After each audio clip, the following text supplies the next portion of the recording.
आज से 4500 साल पुराने इजिप्शियन पिरामिड्स को उस टाइम के हिसाब से कैसे बनाया गया, या फिर नेस्का लाइन, अल नसर रॉक, ईस्टर आइलैंड या फिर स्टोनहेंज, जिसको लेकर साइंटिस्ट आज भी खामोश है, क्योंकि इन सब चीजों का डिजाइन उस टाइम के हिसाब से बहुत ही ज्यादा एडवांस माना जाता है, जिसका जवाब आज भी साइंस के पास नहीं है। अब इंसान को किसी एडवांस सिविलाइजेशन के द्वारा बनाया गया है या नहीं, उसी का जवाब आज के वीडियो में ढूंढते हैं। ऐसा ही कुछ अमेरिकन प्रोफेसर चार्ल्स हैम्पटन के मुताबिक इंसान की इस धरती पर आने से पहले से ही कोई दूसरा एडवांस सिविलाइजेशन रहता था, लेकिन कुछ ही दिनों के बाद CIA ने इस बात को दबा दिया। अब देखा जाए तो हमारी धरती 450 करोड़ साल पुरानी है और इस पर जो होमोसेपियन स्पीसीज रह रहा है उसका ओरिजिन आज से सिर्फ 3 लाख साल पहले ही हुआ था। अब इंसान के आने से पहले के समय तक धरती में हमारे इंसानों के अलावा क्या किसी और का घर नहीं रहा होगा, या फिर एडवांस स्पीसीज इंसानों के साथ रहा करता था। अब पिरामिड्स के कंस्ट्रक्शन को ही ले लो। रिसर्चर्स के अनुसार जब इन पिरामिड्स का निर्माण हुआ तब उस समय लोग आदिवासी काबिलों में रहा करते थे।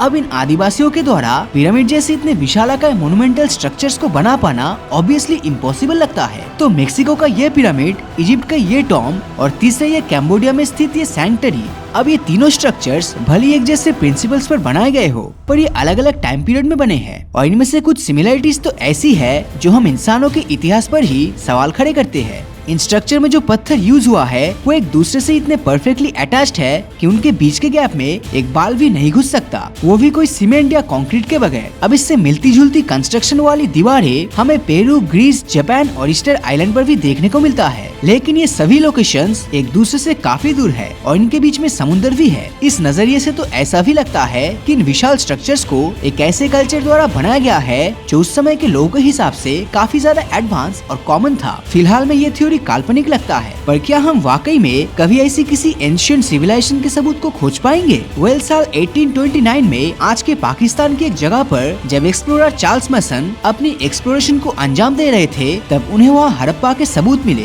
बाद में आगे चलकर 1921 में दयाराम साहनी ने हड़प्पा को डिस्कवर किया। ये एक ऐसा शहर था जिसकी सड़कें नॉर्थ से साउथ और ईस्ट से वेस्ट की तरफ बहुत ही अच्छे तरीके से अलाइन था, जिन्हें देखकर ये सवाल खड़े हो रहे थे कि आखिर इन्हें इस तरह से बनाने का पर्पस क्या था। वेल, इसका जवाब किसी एंशिएंट सिटी के एडवांस वाटर मैनेजमेंट सिस्टम में मिलता है। दरअसल आर्कियोलॉजिकल फाइंडिंग्स के आधार पर ऐसा माना जा रहा है कि इस प्री हिस्टोरिक सिटी में रहने वाले बहुत से लोगों ने यहाँ अपने खुद के पूल्स का निर्माण करवाया था, जिनमें कई टेक्नोलॉजिकल फीचर्स भी थे। एंशिएंट बिल्डर्स ने इन पूल्स को वाटर टाइट रखने के लिए इनके बॉटम्स को किसी तरह के केमिकल से सील कर दिया था। इस शहर का फ्रेश वाटर यहाँ बने एक स्पेशल पाइप के द्वारा फ्लो होता था और इसमें एक कम्प्लेक्स ड्रेनेज सिस्टम भी था जो कि खराब पानी को बहुत ही अच्छे तरीके से बाहर निकाल देता था। इस टाइम पीरियड में जहाँ दूसरे सिविलाइजेशन अपने लिए ठीक से घर भी नहीं बना पा रहे थे, तो ऐसे में हड़प्पा में इस तरह के पर्सनलाइज्ड पूल्स का निर्माण कर पाना लगभग असंभव था। इंडस वैली सिविलाइजेशन में रहने वाले लोगों को शायद उस समय लोहे के बने कम्प्लेक्स टूल्स को हैंडल करना आ गया था, जिस समय पे बाकी की दुनिया इनके बारे में कल्पना भी नहीं करता था। 1936 में जब इजिप्ट के सकार में खोज चल रहा था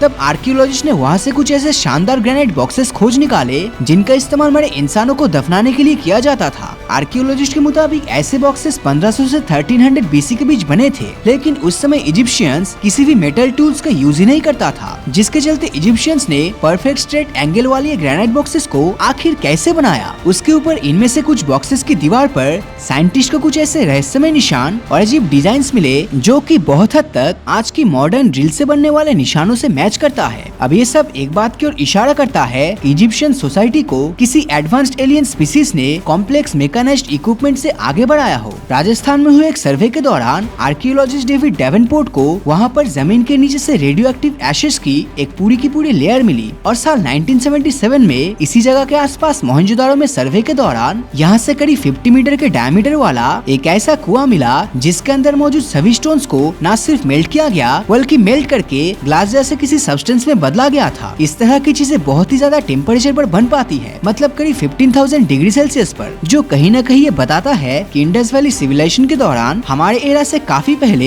एक भयंकर न्यूक्लियर एक्सप्लोजन हुआ होगा। इस तरह की घटना का महाभारत में भी जिक्र है, जिसमें एक ऐसे एक्सप्लोजन की बात करी गई है जिनसे निकलने वाली रोशनी 10,000 सूरज के बराबर है, जो पूरे देशों को तबाह कर सकता है। और अगर किसी ने इस तरह की खतरनाक एक्सप्लोजन को सरवाइव कर लिया तो उनके नाखून और बाल भी झड़ जाएंगे, और साथ ही जो जमीन और खाने की चीजें इस एक्सप्लोजन से बच जाएगी वो भी किसी काम का नहीं रहेगा। ये सुनने में हिरोशिमा में हुए न्यूक्लियर एक्सप्लोजन के बाद की कंडीशन जैसा ही लगता है। हमारी धरती की हिस्ट्री में ऐसे पीरियड्स भी थे जो इनडायरेक्टली इंटेलिजेंट लाइफ के बारे में जानकारी देता है। आज हम सभी हाइपरथर्मिया एरा में रहते हैं, जिसमें धरती के वेरियस पार्ट्स में सडन टेम्परेचर बढ़ना हम इंसानों के चलते होता है। हालांकि आज से करीब 5.6 करोड़ साल पहले भी धरती पर ऐसा ही कुछ देखने को मिलता था, क्योंकि तब धरती का टेम्परेचर इतनी तेजी से राइज हुआ कि इसकी वजह से पोल्स का टेम्परेचर का एवरेज 20 से 25 डिग्री सेल्सियस तक पहुंच गया था। अब ये इंडस्ट्रियल एक्टिविटी की वजह से हुआ या नहीं, इसका पुख्ता सबूत अभी तक नहीं मिल पाया है। हाल ही में साइंटिस्ट ने आर्कियोलॉजिस्ट की मदद से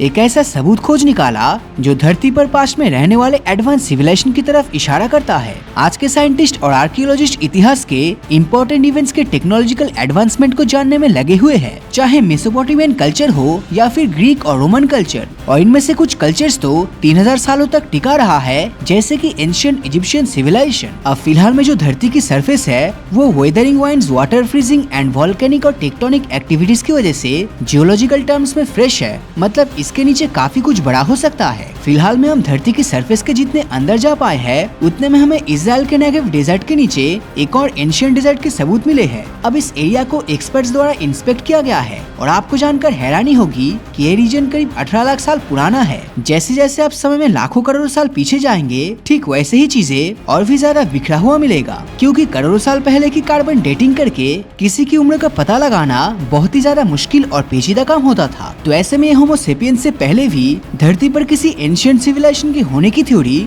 आखिर आई कहां से? ये थ्योरी एक British science fiction show doctor who से आई थी, और हाल ही में हुई एक रिसर्च से ये पता चला है कि हमारी सिविलाइजेशन ही धरती पर अब तक एग्जिस्ट करने वाली सबसे एडवांस सिविलाइजेशन है। हालांकि कुछ साइंटिस्ट हैं जिन्हें अभी भी ये लगता है कि धरती पर हमसे पहले भी कोई एडवांस सिविलाइजेशन रही होगी, क्योंकि भले ही हमने आज कितना भी इंडस्ट्रियल एडवांसमेंट कर लिया हो, पर स्पेस से आया एक बड़ा सा एस्ट्रॉयड धरती से हमारे वजूद को पूरी तरह से मिटा सकता है। और ऐसे में इस बात की पॉसिबिलिटीज बढ़ जाती है कि शायद पास्ट में भी ऐसा ही कुछ हुआ होगा जिसके ट्रेसेस हम अभी तक नहीं खोज पाए हैं।